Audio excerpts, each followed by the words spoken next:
क्या आप जानते हैं दांतों में खट्टापन कहाँ से आता है? पेट में एसिडिटी क्यों मचती है? दांतों में सड़न क्यों आती है? तो आप समझ ही गए होंगे, हम आज एसिड एंड बेसिस टॉपिक पे डिस्कशन करने वाले हैं। इस पूरे लेक्चर में आपका कॉन्सेप्ट भी क्लियर होगा, पीवाईक्यूज भी कवर होंगे और एग्जाम में आने वाले सारे क्वेश्चंस मैं आपको गारंटी देती हूँ कि आप आराम से सॉल्व कर पाएंगे। तो इसलिए वीडियो को प्लीज़ अंत तक देखिए। नमस्ते प्यारे दोस्तों और हमारे होने वाले फ्यूचर टीचर्स। आज हम पढ़ने वाले हैं एसिड बेसिस एंड सॉल्ट्स के बारे में। एसिड बेसिस एंड सॉल्ट्स में हम न तो सिर्फ कॉन्सेप्ट क्लियर करेंगे बट हम पीवाईक्यूज भी डिस्कस करेंगे। तो आपको रट्टा मारने की इसमें बिल्कुल भी ज़रूरत नहीं है, आपके सारे कॉन्सेप्ट्स आराम से क्लियर होंगे थ्रू आउट द जर्नी। ठीक है, तो हम स्टार्ट करते हैं। एसिड बेसिस एंड सॉल्ट्स में सबसे पहले देखेंगे एसिड्स क्या होते हैं। ओके, तो एसिड्स वो होते हैं जो जब वाटर सॉल्यूशन में जाते हैं तो वो हाइड्रोजन आयन छोड़ते हैं। ठीक है, तो बेसिकली एसिड्स क्या करते हैं, H प्लस आयन्स जो छोड़ते हैं वो H2O में मिलके बन जाते हैं हाइड्रोनियम आयन्स। ठीक है, ये बहुत इंपॉर्टेंट चीज़ है। क्यों? क्योंकि अगर एसिड्स एक्वा सॉल्यूशंस में नहीं जाएंगे तो वो ये हाइड्रोनियम आयन नहीं छोड़ेंगे। ये यूपीटेट में हमेशा क्वेश्चंस पूछा जाता है कि क्या एसिड्स हाइड्रोनियम आयन या फिर एसिड्स अपनी प्रॉपर्टी बिना एक्वा सॉल्यूशन के स्लो करते हैं? तो आंसर होगा नहीं। एसिड्स अपनी प्रॉपर्टी सिर्फ और सिर्फ एक्वा सॉल्यूशन में ही स्लो करते हैं। और एसिड्स की अलग प्रॉपर्टीज देखी जाए तो एसिड का टेस्ट सावर होता है, ये ब्लू लिटमस पेपर को रेड टर्न करते हैं, और चूंकि ये हाइड्रोजन आयन रिलीज करते हैं जो कि H2O में मिलकर हाइड्रोनियम आयन बनता है, इसलिए ये इलेक्ट्रिसिटी भी कंडक्ट करते हैं एक्वा सॉल्यूशन में। ठीक है, अब एसिड्स को हम सोर्सेस के बेसिस पे, उनके स्ट्रेंथ के बेसिस पे और उनके कॉन्सेंट्रेशन के बेसिस में डिवाइड कर सकते हैं। अब एसिड्स को दो, ये टॉपिक बहुत इजी सा लगता है बट ये बहुत इंपॉर्टेंट है, बिकॉज इसमें जो हम ऑर्गेनिक एसिड्स पढ़ने वाले हैं इससे भर भर के क्वेश्चंस आते हैं यूपीटेट में। तो बेस्ड ऑन सोर्सेस हम एसिड्स को डिवाइड कर सकते हैं ऑर्गेनिक एसिड्स में और मिनरल एसिड्स में। ऑर्गेनिक एसिड्स क्या हुए, कार्बनिक अम्ल, और जो मिनरल एसिड्स होते हैं वो खनिज अम्ल होते हैं। ऑर्गेनिक एसिड्स क्या होते हैं, जो हमें प्लांट से मिल सकते हैं या फिर एनिमल से मिल सकते हैं। ऑर्गेनिक एसिड्स हमें प्लांट से भी मिलते हैं और हमें एनिमल से भी मिलते हैं। अब जैसे प्लांट से मिलने वाले एसिड अलग अलग हैं, एनिमल से मिलने वाले एसिड्स अलग अलग हैं। इसमें जो इंपॉर्टेंट दिया हुआ है एसिटिक एसिड, एसिटिक एसिड हमें किस में मिलता है, विनीगर में मिलता है। सिट्रिक एसिड हमें किस में मिलता है, हमें सिट्रस फ्रूट्स में मिलता है जिसको हम एब्सकॉर्बिक एसिड भी कहते हैं। फॉर्मिक एसिड ये कहाँ मिलता है, ये हमें स्टिंग्स ऑफ बीज और एंट्स में मिलते हैं। ठीक है, अभी आगे बढ़ते हैं। खनिज जो अम्ल है जिनको हम मिनरल एसिड्स कहते हैं, ये मैनमेड होते हैं या बनाए जाते हैं इसको। ये जैसे हो गया hydrochloric acid, sulphuric acid, nitric acids, ये सब सारे मिनरल एसिड्स होते हैं। ठीक है, आगे बढ़ते हैं। Classification of acids on the basis of concentration, जैसा कि मैंने बोला, और स्ट्रेंथ। ठीक है, तो अभी जो कॉन्सेंट्रेशन के बेसिस पे हम इनको दो भाग में डिवाइड कर सकते हैं, कॉन्सेंट्रिक एसिड्स और डाइल्यूट एसिड। कॉन्सेंट्रिक एसिड के कौन क्या होते हैं, जिसमें एसिड का कॉन्सेंट्रेशन कम होता है और वाटर जो होता है वो बहुत ज़्यादा होता है, वाटर बहुत ज़्यादा होता है। ठीक है, डाइल्यूट एसिड वो होते हैं जिसमें, सॉरी, इसमें वाटर कम होता है। डाइल्यूट एसिड में वाटर की क्वांटिटी एसिड के कंपैरिजन में ज़्यादा होती है। ठीक है, अब जैसे हम जब हम H2SO4 लिखेंगे, H2SO4 को सल्फ्यूरिक एसिड बोलते हैं। अगर वो कॉन्सेंट्रेटेड फॉर्म में होगा तब हम उसको बोलेंगे कॉन्सेंट्रेटेड सल्फ्यूरिक एसिड, और जब वो डाइल्यूट फॉर्म में होगा तब हम उसको बोलेंगे डाइल्यूट सल्फ्यूरिक एसिड। इसको हम ऐसे ही लिखते हैं, डाइल्यूट और कंसेंट्रेशन के। अब स्ट्रेंथ के बेसिस पे ये जो चैप्टर है, this is very very very important, आप इसको वेरी इंपॉर्टेंट करके मार्क कर सकते हैं। ठीक है, स्ट्रेंथ के बेसिस पे हम एसिड्स को स्ट्रॉन्ग एसिड्स और वीक एसिड में कन्वर्ट कर सकते हैं, लिख सकते हैं। स्ट्रॉन्ग एसिड्स वो होते हैं जो कंप्लीटली आयनाइज हो जाते हैं, जब हम वाटर सॉल्यूशन में इसको डालेंगे तो ये अपना H प्लस आयन पूरा छोड़ देते हैं, इसीलिए इनको हम स्ट्रॉन्ग एसिड कहते हैं। जैसे HCl, H2SO4, HNO3, मतलब हाइड्रोक्लोरिक एसिड, सल्फ्यूरिक एसिड और नाइट्रिक एसिड। वीक एसिड्स कौन से होते हैं, जो पार्शियली आयनाइज होते हैं, वो अपना एसिड H प्लस जो आयन है वो कंप्लीटली आयनाइज नहीं होते हैं, इसलिए इनको वीक एसिड कहा जाता है, जैसे CH3COH और H2CO3, इसको हम एसिटिक एसिड भी कहते हैं। अच्छा, एक चीज़ है जो आपको यूपी टेट क्वेश्चंस में पूछे जाते हैं, वो होते हैं कि क्या हम एसिड में वाटर मिलाएंगे, जब हम कोई भी एसिड को कॉन्सेंट्रेटेड एसिड को डाइल्यूट एसिड में कन्वर्ट करेंगे, तो क्या हम एसिड में वाटर मिलाएंगे या हम वाटर में एसिड मिलाएंगे। तो आपको ध्यान रखना है कि हमेशा हमको वाटर में एसिड मिलाना है, एसिड में वाटर नहीं मिलाना है। क्यों? क्योंकि जब भी वाटर और एसिड रिएक्ट करते हैं, ये एक्सोथर्मिक रिएक्शन होता है। एक्सोथर्मिक रिएक्शन मतलब क्या होता है? जिसमें काफ़ी सारा हीट प्रोड्यूस होता है। तो हीट प्रोड्यूस होने के कारण अगर हमने एसिड में वाटर मिलाया तो हमें हमें बर्न्स हो सकते हैं, वो हमारे स्प्लैशेस जो होते हैं ना, वो हमारे मुंह पे आ सकते हैं, हमारे हाथों में आ सकते हैं और हमें बर्न्स हो सकते हैं। ये आपके एनसीईआरटी में भी दिया हुआ है। ठीक है, तो अभी नेक्स्ट बढ़ते हैं। नेचुरली अकरिंग एसिड्स, जो प्राकृतिक अम्ल होते हैं, वो ये जो आपके सीटेट एग्जाम्स में इसमें डायरेक्ट क्वेश्चंस पूछे जाते हैं। नेचुरली अकरिंग एसिड्स कौन कौन से होते हैं? सबसे पहला होता है acid, acetic acid. Naturally mostly organic, मतलब इनको ऑर्गेनिक एसिड्स ही कहेंगे, और ये वीक एसिड्स होते हैं क्योंकि वे नेचर में पाए जाते हैं। जैसे हुआ एसिटिक एसिड, ये कहाँ प्रेजेंट होता है? ये विनेगर में फाउंड होता है।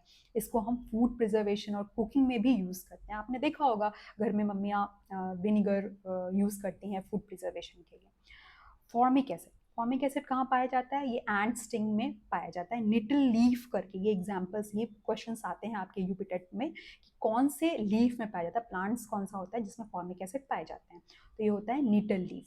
ये एक बर्निंग सेंसेशन होता है जिसके ऊपर हम कोई भी बेस लगा के, बेस यूज करके इसको हम न्यूट्रलाइज कर देते हैं। जैसे सोप हम लगा सकते हैं न्यूट्रलाइजेशन के लिए।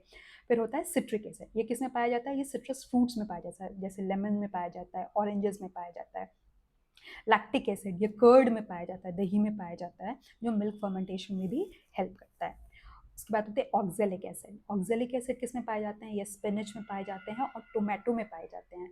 इसका काम क्लीनिंग और ब्लीचिंग में यूज़ होता है।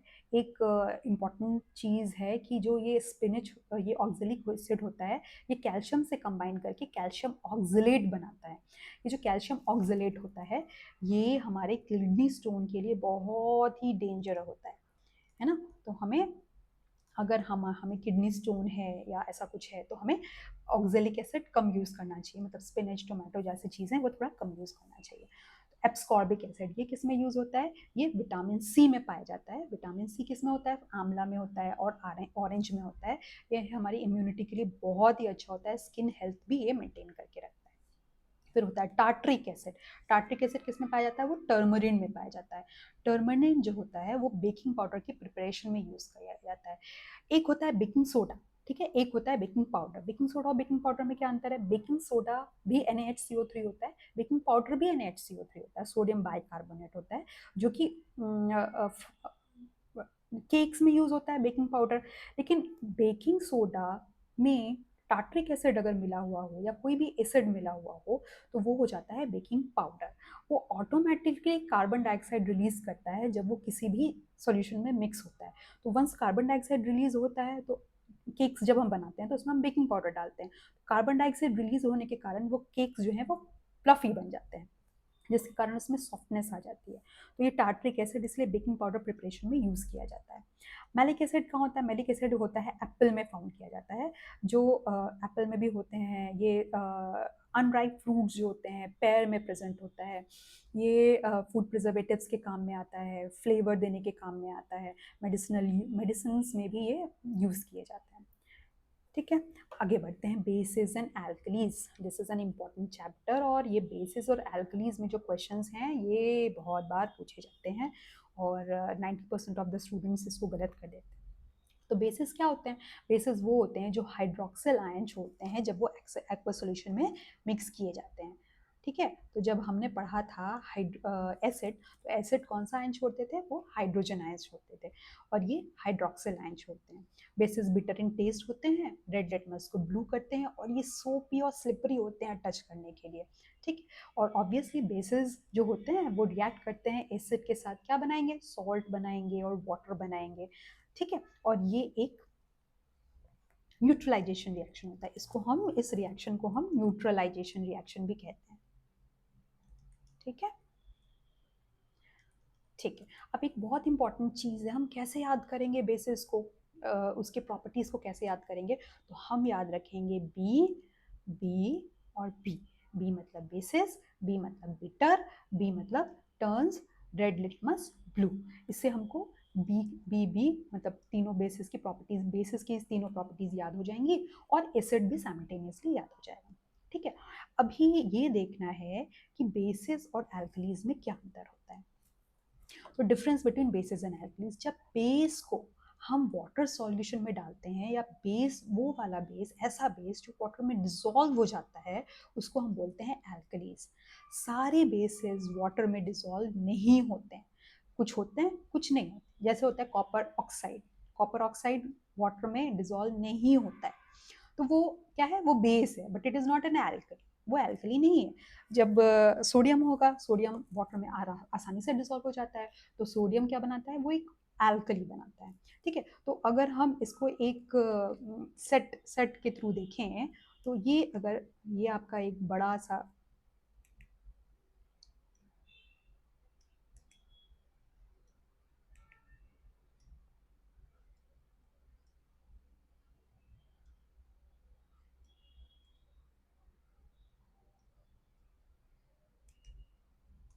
ये अगर बड़ा सा टेबल है जिसमें कि ये बेस है, ठीक है, तो ये जो हो जाएगा ये एल्कली हो जाएगा।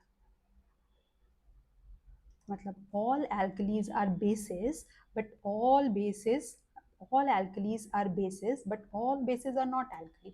सारे alkali बेस होते हैं, लेकिन सारे बेस alkali नहीं होते हैं। ये की पॉइंट है जो आपको अच्छे से याद रखना है। ठीक है, आगे बढ़ते हैं। अब कुछ इंपॉर्टेंट बेसिस के बारे में जानते हैं, जो यकीन मानिए इसमें से एक दो क्वेश्चंस आपके एग्जाम में से बहुत बहुत इंपॉर्टेंट हैं और आते ही आते हैं। ठीक है, तो अभी हम देखते हैं, जैसे कैल्शियम हाइड्रोक्साइड, इसको क्या बोलते हैं, हम इसको स्लेक्ट लाइम बोलते हैं। ये यूज़ होता है वाइट वॉशिंग के लिए। फिर इसको बोलते हैं कॉस्टिक पोटास, इसको बोलते हैं कॉस्टिक सोडा, ये सोप मेकिंग इंडस्ट्री में यूज़ होता है। ये NH4OH मतलब अमोनियम हाइड्रोक्साइड, ये एक क्लीनिंग एजेंट है। ठीक, MgOH ये क्या है, ये है मिल्क ऑफ मैग्नीशियम मतलब मैग्नीशियम हाइड्रोक्साइड, जो एक एंटासिड में यूज़ होता है। एंटासिड का काम क्या होता है, जब हमने कुछ ऐसा तीखा खाना या फिर बहुत चटपटा खाना खा लिया, तो हमारा जो स्टोमक होता है उसकी लाइनिंग वो ज़्यादा हाइड्रोक्लोरिक एसिड प्रोड्यूस करती है। अब जितना ज़्यादा हाइड्रोक्लोरिक एसिड प्रोड्यूस करेगी, अगर हम उसको स्टेबलाइज नहीं करेंगे, तो क्या होगा, हमारे पेट में अल्सर जैसी बीमारियां हो सकती हैं। तो इसको स्टेबलाइज करने के लिए हमको एंटासिड मतलब बेस या एल्कली ऐसा यूज करना पड़ता है जो हाइड्रोक्लोरिक एसिड के इफेक्ट को न्यूट्रलाइज कर सके।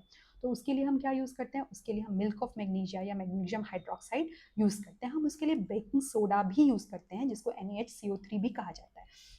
बेकिंग सोडा और किस चीज़ में काम आता है, बेकिंग में भी काम आता है। जैसे मैंने बताया कि बेकिंग सोडा जब उसको जब उसके साथ एसिड मिला हुआ होता है जो कि बेकिंग पाउडर हो जाता है, तो वो भी एक बेकिंग के काम में आता है। फायर एक्सटिंग्विशर में काम होता है। जो फायर एक्सटिंग्विशर्स हम देखते हैं उसमें क्या होता है, उसमें होता है NaHCO3, ठीक है, और उसके एक साइड में भरा रहता है H2SO4। जब हम फायर एक्सटिंग्विशर को ऑन करते हैं, तो NaHCO3 प्लस H2SO4 ये मिला के बन जाता है Na2SO4, जो कि एक सॉल्ट है, प्लस H2O, ठीक है, प्लस CO2। CO2 क्या होता है, CO2 जो गैस है that is heavier than oxygen, तो ये नीचे सेटल डाउन हो जाता है, और जो फ्लेम है या जो आग फैली है उसको काटने का काम करता है। तो ये फिर फायर एक्सटिंग्विशर में काम करता है। तो व्हाट इज इंपॉर्टेंट, NaHCO3 मतलब NaHCO3 जो होता है वो फायर एक्सटिंग्विशर में भी काम होता है। फिर होता है सोडियम फ्लोराइड, ये क्या होता है, NaF, ये एक टूथपेस्ट में प्रेजेंट होता है। टूथ ये कैसे काम करता है, जब हम कुछ भी चीज़ें खाते हैं तो उसमें बैक्टीरियाज बनते हैं। जो बैक्टीरियाज हैं वो हमारे बॉडी मतलब हमारे दांतों के अंदर, हमारे मुंह के अंदर वो एसिड रिलीज करते हैं। जब एसिड रिलीज करते हैं तो हमारा जो इनेमल है वो खराब होने लगता है।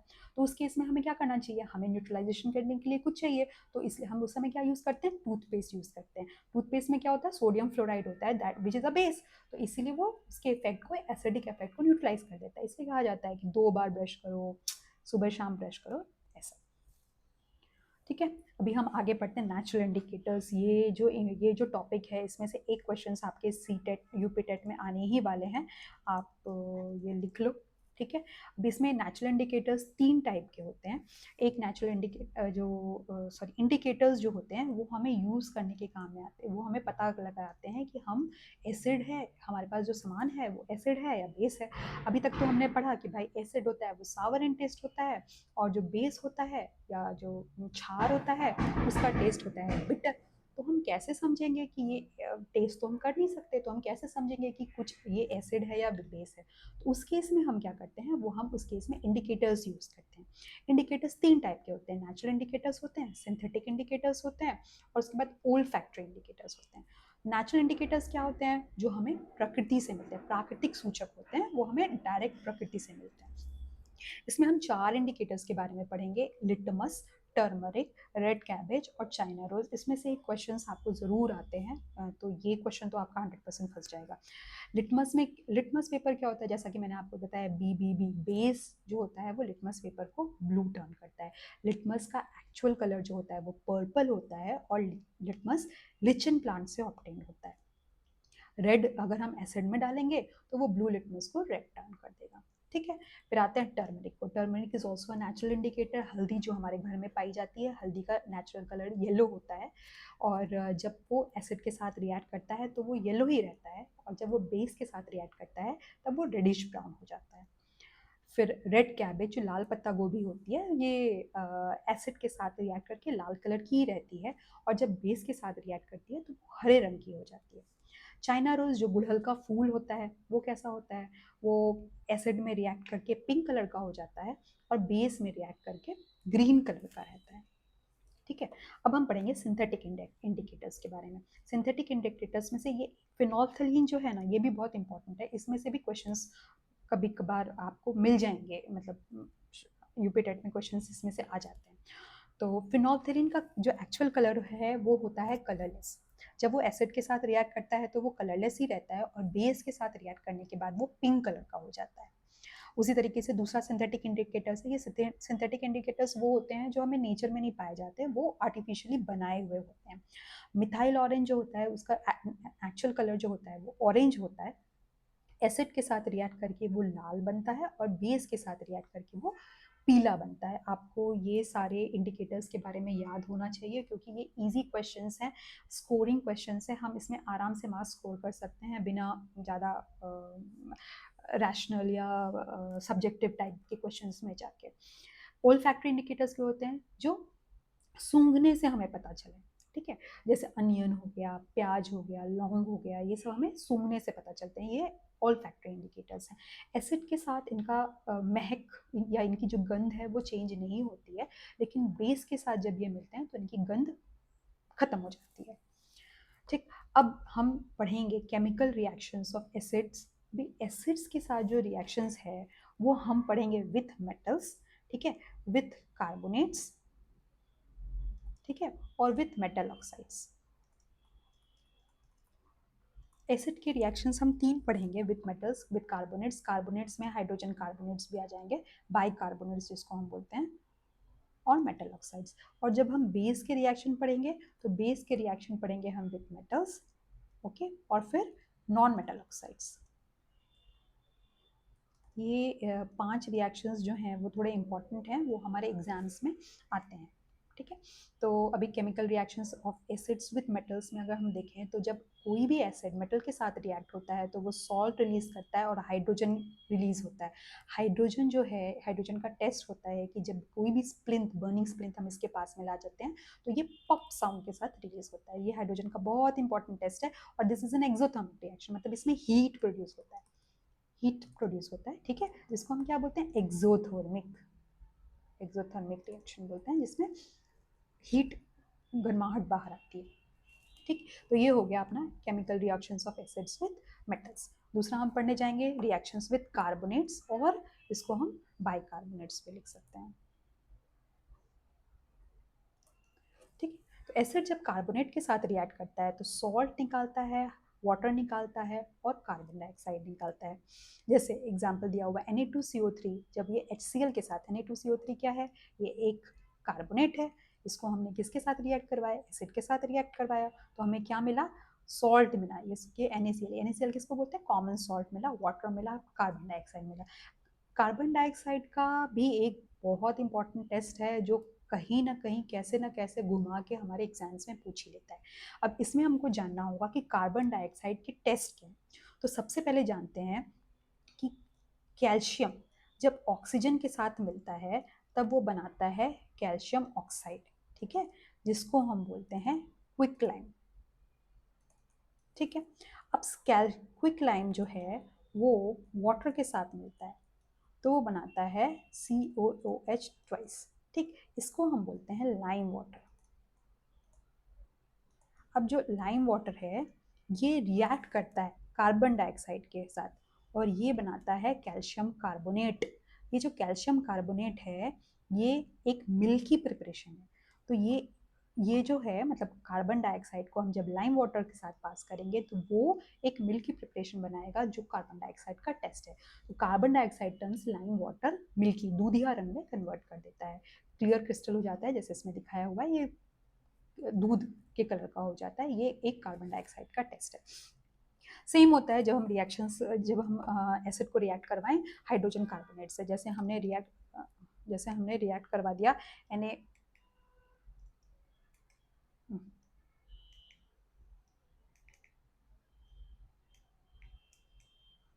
जैसे हमने रिएक्ट कर दिया NaHCO3 को HCl से, तो उस केस में भी HCl से, तो उस केस में भी क्या हो जाएगा, NaCl plus H2O plus CO2। तो सेम ही रिएक्शंस होती है, सेम वाटर फॉर्म होता है, कार्बन डाइऑक्साइड रिलीज होता है और एक सॉल्ट फॉर्म होता है। ठीक है, अभी केमिकल रिएक्शंस ऑफ एसिड्स जो मेटल ऑक्साइड्स के साथ। मेटल ऑक्साइड्स क्या होते हैं, उनकी प्रॉपर्टी होती है they are basic in nature. अब हम किसी भी एसिड को किसी बेसिक नेचर के चीज़ों से मिलाएंगे तो क्या होगा, न्यूट्रलाइजेशन रिएक्शन होगा, वो न्यूट्रल कर देगा उसको, और क्या फॉर्म होगा, सॉल्ट फॉर्म होगा, वाटर फॉर्म, मतलब लवण होगा और जल फॉर्म होगा। तो उसी तरीके से अगर हम किसी अम्ल को धातु ऑक्साइड से मिलाते हैं तो वो सॉल्ट बनाता है और वाटर मिलाता है। जैसे हमने देखा CuO, इसको अगर हम HCl से मिलाएंगे, ठीक है, CuO मेटल ऑक्साइड है, HCl एक एसिड है, इनको हमने एक साथ मिलाया तो ये बन गया CuCl2 प्लस H2। ठीक है, तो दिस इज एक न्यूट्रलाइजेशन रिएक्शन के थ्रू होता है। तो ये तीन रिएक्शंस हैं एसिड के साथ जो इंपॉर्टेंट है। अभी हम चलते हैं बेसिस में। बेस में मेटल के साथ रिएक्शन होगा और नॉन मेटल ऑक्साइड के साथ रिएक्शन होगा। अभी बेस के साथ रिएक्शन विद मेटल्स वो कैसे होंगे, बेस के साथ सारे मेटल्स रिएक्ट नहीं करते हैं, कुछ मेटल्स ही रिएक्ट करते हैं, जैसे होते हैं जिंक या होते हैं एल्यूमिनियम, इनको हम एम्फॉर्ट्रिक मेटल्स बोलते हैं, जो एसिडिक और मेटलिक बेसिक दोनों प्रॉपर्टी दिखाते हैं। ठीक है, तो जो एसिड और बेस दोनों के साथ रिएक्ट करते हैं, तो जैसे जिंक अगर रिएक्ट करेगा विथ मेटल, जैसे बेस बेस जिंक क्या है, ये एक मेटल है, ये रिएक्ट करेगा NaOH से तो क्या दे देगा, Na2ZNO2 प्लस हाइड्रोजन, मतलब इसमें पॉप साउंड के साथ हाइड्रोजन गैस बाहर निकलता है और हीट प्रोड्यूस होती है। This is an exothermic reaction. ठीक है, हाइड्रोजन गैस का टेस्ट आपको पता है, पॉप साउंड के साथ रिलीज होती है जब हम बर्निंग स्प्लिंट उसके सामने लाते हैं। Okay okay?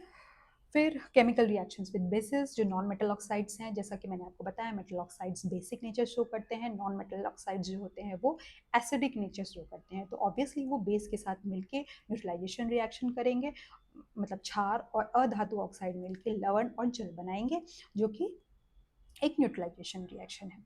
ठीक है, ये इसमें भी दिखाया है COH ट्वाइस, ये एक बेस है, ये एक नॉन मेटल ऑक्साइड, मतलब कार्बन एक नॉन मेटल है, उसके ऑक्साइड के साथ कार्बन डाइऑक्साइड के साथ रिएक्ट करके CaCO3 और H2O बनाता है CaCO3। इसका ये लाइम वाटर, मतलब ये मिल्की कलर का होता है, जिसको हम लाइम वाटर भी कहते हैं, इसको हम लाइम वाटर भी कहते हैं। ठीक है, आगे बढ़ते हैं हम।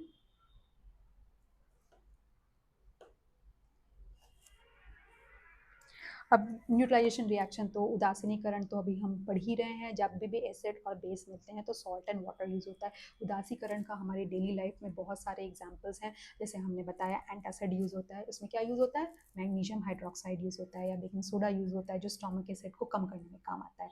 फिर इंसेक्ट स्टिंग, अगर बिटल्स अगर हमें किसी एंट ने काट दिया, किसी बी ने काट दिया, तो हम क्या यूज़ करते हैं, हम उस केस में सोप यूज़ करते हैं। सोप भी एक, सोप किस चीज़ से बना होता है, कॉस्टिक पोटास होता है, कॉस्टिक सोडा होता है, दैट इज अ बेस, तो वो न्यूट्रलाइजेशन रिएक्शन करवा देता है। पीएच करेक्शन एग्रीकल्चरल में अगर ज़्यादा एसिडिक हो गया या ज़्यादा बेसिक हो गया तो उस तरीके से हम उसमें चीज़ें डाली जाती हैं ताकि उसको न्यूट्रलाइज किया जा सके। टूथ डिके में भी मैंने आपको बताया कि हम लोग क्या यूज़ करते हैं, हम लोग फ्लोराइड यूज़ करते हैं, टूथपेस्ट यूज़ करते हैं ताकि वो हमारे मुंह के अंदर जो बैक्टीरिया है उसके इफेक्ट को न्यूट्रलाइज कर सके और इनामल हमारा डिस्ट्रॉय ना हो। ठीक, अभी आई होप ये सारे कॉन्सेप्ट्स आपको क्लियर हो गए होंगे। तो अभी हम कुछ PYQs डिस्कस कर लेते हैं। तो पहला PYQ है, मैं आपको इसमें थोड़ा टाइम भी दूंगी, आप इसमें देखिए।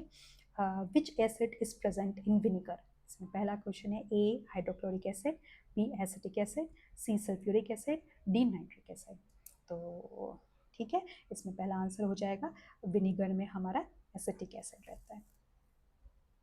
दूसरे क्वेश्चन पे पढ़ते हैं, which indicator turns pink in base, litmus, methyl orange, phenolphthalein और टर्मरिक। तो इसमें जो ए ऑप्शन है लिटमस, लिटमस का काम क्या होता है, लिटमस एसिड में रेड टर्न होता है और बेस में ब्लू टर्न होता है। ठीक है, मिथाइल ऑरेंज क्या होता है, मिथाइल ऑरेंज का ओरिजिनल कलर ऑरेंज होता है और ये किस कलर में चेंज होता है, ये बेस में येलो कलर में चेंज होता है और एसिड में पिंक कलर में चेंज होता है। फेनोल्फथलीन जो होता है ये कलरलेस होता है। ठीक है, ये एक सिंथेटिक इंडिकेटर है और ये एसिड में भी कलरलेस रहता है और बेस में ये पिंक टर्न होता है। तो हमारा आंसर क्या हो जाएगा, हमारा आंसर हो जाएगा सी। टर्मरिक जो होता है इसका येलो कलर होता है और टर्मरिक एसिड में भी येलो रहता है और बेस में ये रेडिश ब्राउन हो जाता है। ठीक है, तो नेक्स्ट क्वेश्चन पे चलते हैं। अच्छा, ये आपके यूपी टेट 2019 में क्वेश्चन आया हुआ है, which gas is release when acid reacts with metal, अम्ल की धातु से क्रिया करने पर कौन सी गैस निकलती है। ये तो इजी क्वेश्चन है, ये तो आप आराम से कर लोगे, oxygen, hydrogen, nitrogen, carbon dioxide. तो इसका आंसर क्या होगा, सही, हाइड्रोजन। ओके, चौथा क्वेश्चन पे आते हैं, which base is used as an antacid. अब इसमें अलग अलग बेसिस दिए हुए हैं, number A NaOH, B MgOH twice, magnesium hydroxide, C potassium hydroxide, D calcium hydroxide. तो इसका आंसर क्या होगा, सही, मैग्नीशियम हाइड्रोक्साइड। अब हम बाकी बेसिस की भी एक बार प्रॉपर्टी देख लेते हैं। NaOH किस इंडस्ट्री में यूज होता है, NaOH यूज हो जाता है सोप इंडस्ट्री में। मैग्नीशियम हाइड्रोक्साइड जो हमने पढ़ा वो एंटासिड के लिए यूज होता है।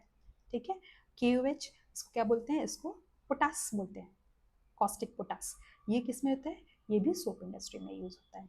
ठीक है, COH ट्वाइस ये होता है कैल्शियम हाइड्रोक्साइड, ये कहाँ पे यूज हो जाता है, ये वाइट वॉशिंग के काम में आ जाता है, जब हम वाइट वॉशिंग करवाते हैं तब हम कैल्शियम हाइड्रोक्साइड यूज करते हैं। ठीक है, बढ़ते हैं पांचवें क्वेश्चन की ओर, नींबू में कौन सा अम्ल पाया जाता है। तो नींबू में कौन सा, acetic acid, citric acid, formic acid, lactic acid, कौन सा अम्ल होता है, सिट्रिक एसिड। ठीक है, एसिटिक एसिड में कौन सा है, किस चीज़ में होता है एसिटिक एसिड, ये होता है विनीगर में। ठीक है, सिट्रिक एसिड आपने जैसा बताया ये सिट्रस फ्रूट्स में होता है, इसको लेमन में भी पाया जाता है। फॉर्मिक एसिड किस में होता है, स्टिंग्स ऑफ एंड्स ऑन बीज में होता है, बिटल लीफ में होता है ना। लैक्टिक एसिड किस में होता है, कर्ड में होता है, योगर्ट में होता है। ठीक है, विच सब्सटेंस टर्न रेटिनस ब्लू, ये वाला तो कॉन्सेप्ट बहुत ईजी है, बी। तो कौन सा टर्न होगा, acid, base, salt and water, अम्ल, क्षार, लवण या जल, तो ये हो जाएगा बेस। बढ़ते हैं नेक्स्ट क्वेश्चन की ओर, CO2 turns lime water, CO2 turns क्या होता है, कौन सी चीज में कन्वर्ट करता है, ट्रांसपेरेंट, बी मिल्की, सी ब्लू, डी रेड। CO2 का फॉर्मूला, CO2 जब रिएक्ट करता है लाइम वाटर से, लाइम वाटर का फॉर्मूला क्या होता है, CaOH ट्वाइस, ये इसके साथ कौन कौन रिएक्ट करता है, CO2 क्या बनाता है ये, C calcium carbonate. Calcium carbonate क्या होता है, कैल्शियम कार्बोनेट जो होता है वो मिल्की टर्न करता है। तो इसका क्या आंसर हो जाएगा, बी। ठीक है, ये आठवां क्वेश्चन आपके लिए, निम्नलिखित में से कौन सा प्रमल अम्ल है, स्ट्रॉन्ग एसिड कौन सा है? स्ट्रॉन्ग एसिड वो होता है जो आयनाइज ईजिली कर लेता है और अच्छे से कर लेता है। तो acetic acid is a weak acid, is organic acid. Carbonic acid is a weak acid. Formic acid जो होता है ये भी एक वीक एसिड होता है, तभी तो वो स्टिंग्स ऑफ एंड्स और बीज में प्रेजेंट होता है। हाइड्रोक्लोरिक एसिड जो होता है ये मिनरल एसिड है, जो हमें बाहर से हम कृत्रिम एसिड है जो हम बनाते हैं, तो ये एक स्ट्रॉन्ग एसिड है। Which compound is baking soda? Baking soda कौन सा यौगिक है? मैंने अभी आपको बताया था। ठीक है, ऑप्शंस देखते हैं। NaCl, B sodium bicarbonate, C sodium carbonate, D sodium hydroxide. तो कौन सा इसमें होता है? NaHCO3। ये बेकिंग सोडा होता है NaHCO3 होता है, बेकिंग पाउडर भी NaHCO3 होता है, सिर्फ उसमें क्या होता है, उसमें एसिड मिला होता है, टार्ट्रिक एसिड मिली होती है। और ये हमारा लास्ट क्वेश्चन है, what is formed in a neutralisation reaction? उदासीनीकरण अभिक्रिया में क्या बनता है? Salt only, salt and water, water only, acid and bases. तो क्या बनते हैं इसमें? इसमें बनते हैं लवण और जल। तो ये था आज तक का हमारा लास्ट सेशन। होप आपको ये पूरा कॉन्सेप्ट समझ में आया होगा। अगर आपको ये वीडियो अच्छी लगी तो प्लीज़ इस वीडियो को लाइक कीजिए। अगर आपको ऐसे और भी यूपीटेट के जो इम्पोर्टेंट कंटेंट्स हैं वो आपको लगातार चाहिए तो प्लीज़ इस चैनल को सब्सक्राइब कीजिए। और मिलते हैं हम नेक्स्ट वीडियो में with new topic and with more important concepts. नमस्कार।